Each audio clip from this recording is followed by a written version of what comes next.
বলো হ্যাপি, বলো হ্যাপি। পাপা আদর করছে। আচ্ছা, এই পাশের বাড়িতে ওই যে বাচ্চাটাকে তার বাবা কোলে করে নিয়ে ঘুরে বেড়াচ্ছে, তাই তিতাস বলছে পাপা আদর করছে। পাপা কি করছে? আদর করছে। ভাইটাকে আদর করছে, ভাইটার পাপা। তোমার পাপা তোমাকে করে? করে।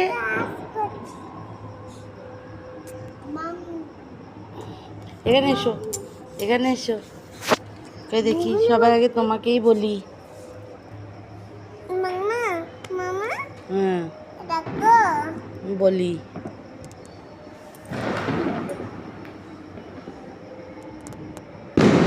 Wow, happy new year. আয় আয়, এদিকে এদিকে এদিকে।